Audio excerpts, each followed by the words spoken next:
Hello guys, welcome to వచ్చిరాని వంటలు.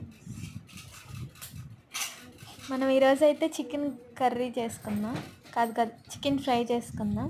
First అయితే onions, అల్లం పేస్ట్ కావాలి. ఆనియన్స్ అయితే ఆయిల్లో ఫ్రై చేసుకోవాలి.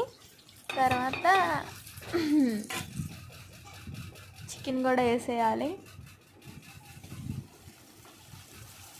చికెన్ అయితే మా నాన్న అన్ని కందనకాయలు అవే ఎక్కువ తెచ్చాడు. ఆయనకి అవే ఇష్టం అంట. సో అందుకే ఆయిల్లో కొంచెం ఫ్రై అయ్యాక అటు ఇటు ఒకసారి గరిటతో తిప్పేసేసుకోవాలి. చికెన్ని కింద మీద పైన వేసేసుకోవాలి. తర్వాత మూత పెట్టి క్లోజ్ చేయాలి. తర్వాత ఎల్లో కలర్ పసుపు వేయాలి. పసుపు కొంచెం ఎక్కువ వేసుకోవాలి, ఏమన్నా ఉంటే చచ్చిపోతే క్రిములు. ఆ తర్వాత తిప్పేసుకోవాలి, అటు ఇటు తిప్పేయాలి చికెన్ని. దాన్ని చచ్చిపోయిన దాన్ని కూడా ఇంకా చంపేయాలి, మంట పెట్టి తిప్పి తిప్పి తిప్పి.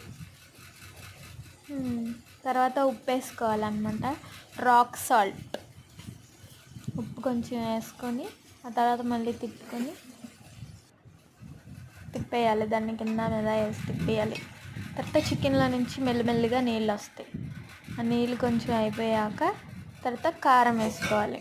మేము కారం ఎక్కువ తింటాం, అందుకే తొందరగా గ్యాస్ వచ్చేస్తుంది. కారం వేసుకొని తిప్పిన తర్వాత ఇలా అవుతుంది. కొంచెం అయ్యాక తర్వాత చెక్క, లవంగాయలు, మిరియాలు అన్నీ దంచేసుకోవాలి. రోట్లో వేసుకొని ఇలా అవుతుంది పౌడర్. ఆ పౌడర్ తీసుకెళ్ళి చికెన్లో వేసేయాలి. తర్వాత చూసారా నేను ఎంత బాగా దంచానంటే. తర్వాత కొత్తిమీర వేసుకోవాలి, కొరియాండర్ లీవ్స్ వేసుకోవాలి చికెన్లో.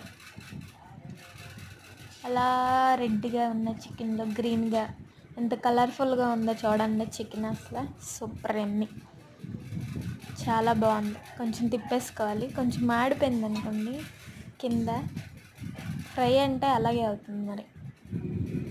ఇంకా అన్నం వేసుకొని కొంచెం చికెన్ ముక్క అందులో పెట్టి చూసారా ఎంత మంచిగా కుక్ అయిందో.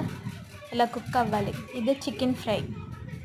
మీరు కూడా ఎలాంటి వీడియోస్ని లైక్ చేసి ఫాలో కొట్టండి. Bye guys.